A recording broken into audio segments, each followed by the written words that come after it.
Hey, it's Dave. Welcome back to my channel. It's been a few days or so, maybe a week or so. Who's counting? And I just thought I would come back on and had some stuff to talk about. So recently I was talking to a friend of mine who's been using the Helix from Line 6 and absolutely loves it. It's doing a lot of live gigs. And, it makes me think of that point of, people, all these tube amp guys that thinks it's all about tube amps, and some guys are, into some of the solid state stuff and the modeling stuff. However you play, that's really how you're going to sound, and you can make anything sound good. Personally, I like them all. I mean, I'd say I like a tube amp until I went to, years ago, I went to Agora Hills where Line 6 was based. This is back when they were there before they moved. And they played me a Vox, I think it was an AC30, and it was behind like the screen, so I couldn't see it. And then there was another amp behind the screen that was set at the Vox AC30, and I had to tell which one was which, and I couldn't. I mean, there's just a lot of good amplifiers out there. I have a couple of people that are private messaging me. Some seek me out on Facebook. If you're gonna message me on Facebook, go to my Dave's Guitar Channel page. It's just easier. I don't like to mix the two with like my private life and stuff like that. I mean, but a lot of people have been asking me about different amplifiers. What should they buy? And my answer is simple. I don't know what the hell you should buy. I have a lot of great amps, and I like them all. But what's going to work for you? You have to give me some kind of background. If you're telling me you're going to go out and do,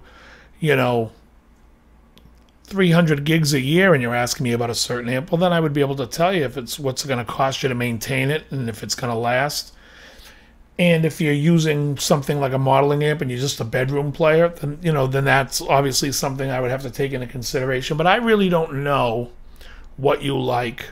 If you're looking for my opinion on something, I would definitely be more than helpful in wanting to tell you. But I don't know all the intimate details of what you play, what kind of guitar you play, and all this other stuff. But there's really so many great amps and guitars that whatever you're playing, I'm sure it's pretty good,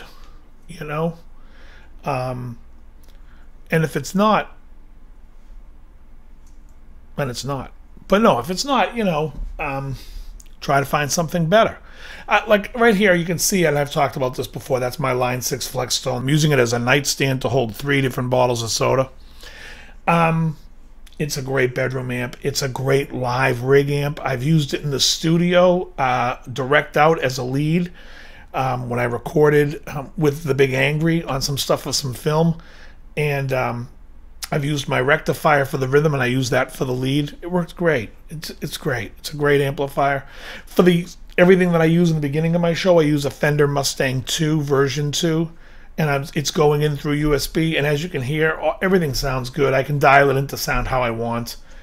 I mean, I'm using this microphone. This was like a $60 microphone. I have like a $200 Yeti, the Yeti Pro, on my desk over here, and I never use it. I love the sound of this mic, and it was like 60-something bucks. It's a Polson. I don't know what the model number is, but it's great. But basically, anything that you're going to do and you're going to play is going to sound like you, and there's no magic thing that's going to get you to sound better. I will say, like, a compressor is going to make certain things sound cleaner when you play, if you're playing a clean sound, and that's nice. You don't really need it for a gain stage. I don't really care for it, but I will use a compressor even if I'm using a little bit of gain. Other than that, I've started a new project, and I'm going to be playing bass in like an R&B acid jazz type of band. I'm still looking for a piano player, so if you play piano and you have a jazz sensibility, you play jazz piano in the Boston area, you can reach me. It's going to be somewhat like a cross between like the Brand New Heavies, what they sounded like live, and old Rufus. It's we have a girl singer, and I'm looking to make it a 5-piece. I might do 6. I might bring in a secondary keyboard to cover the strings and horn lines and all that stuff. that works as like a utility person, maybe to double up on guitar on some stuff. I think it's going to be really fun, and also I think it's going to generate a little bit more revenue as far as what the rock band stuff does. You know, I find it funny around here. There's like a lot of bands that go out and they're asking like $300 and $400 for a gig. They don't put any effort into the gig.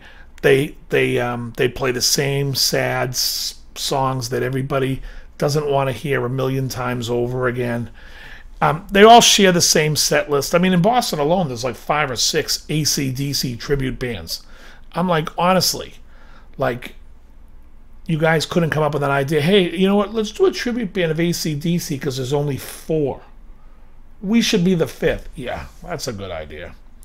But I just think that like everybody's trying to do the same thing, and they're asking for, you know, no one's rehearsing, and they go out and they sound like crap. Nobody goes. And then the club owners sit there and say to me, I'm paying $400 to another band. I can't even afford that. Well, you can't afford it because you're paying the $400 band who sucks. So, you know, the bands that I play in were very well rehearsed. We go in, we bring a crowd. I sell it that way. And it basically I have to work double hard because there are bands out there that are asking for pennies. So this band is going to be like a little bit more sophisticated, sort of with a jazz sensibility. And I wanted to play bass because I love funk bass. And I think it's easier to find a guitar player that can play it than find the right bass player. So therefore, I've become the right bass player. And then also I think that finding this keyboard player has been like a struggle, but I think I'll end up getting the right keyboard player. I got to find the right person, and that's another thing when I was producing and recording, and even as a session guy, when people would call me, I remember I have a friend. His name is Shahar, and Shahar's an Israeli producer in LA. Does a lot of commercial work. Called me up and he says he needed a guitar player to do the edge. He needed it to sound like U2, and I'm like, really not my thing. I can do it. I can give you what you want. It's going to take hours because I'm not really, it's not my thing. So I said to him, you know what? I don't want to do it. Call somebody else. And he's like, but bro, I'll give you $250. Come down here. It might take you only an hour.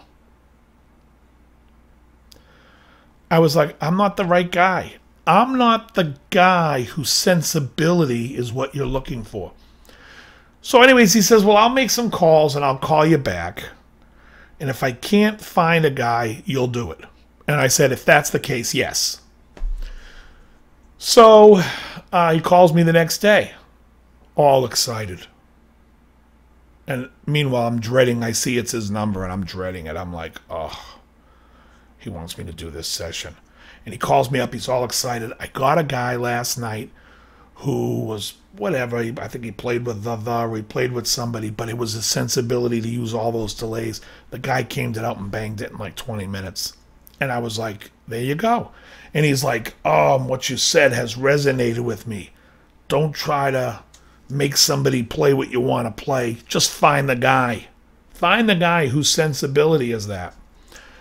And so that's really important, and that's what I'm trying to do with this band, is I'm trying to find the guy that can play that jazz piano. It also has like a little bit of an R&B sensibility, so it fits in. And that's basically what I'll be doing. Everything else is good. I'm down to like 212 maybe, so I've lost. I started at 256. Anyways, that's about all I have to say today. I really don't have a lot to talk about. I have a couple of lessons I'm going to be doing soon because I've been learning a lot of acoustic songs. I got a lot of positive feedback for Baby Come Back, so I was thinking about doing If You Leave Me Now by Chicago. And I have to dedicate a whole show to Terry Kath, and that's going to be coming up soon. So for now, very good. And you are a liar. Be careful, Matthew. You don't know as much as you think you do. Keep going, baby. It's working. whisper in their ears, kill. You whisper in mine, be afraid. You talked an entire church full of people into doing absolutely nothing. I'm no meteorologist, but I'm pretty sure it's raining bitches. You're right on target. Right on the money. Everything you said. You hit the nail right on the head with your comments, what you're saying today. You're 150% correct.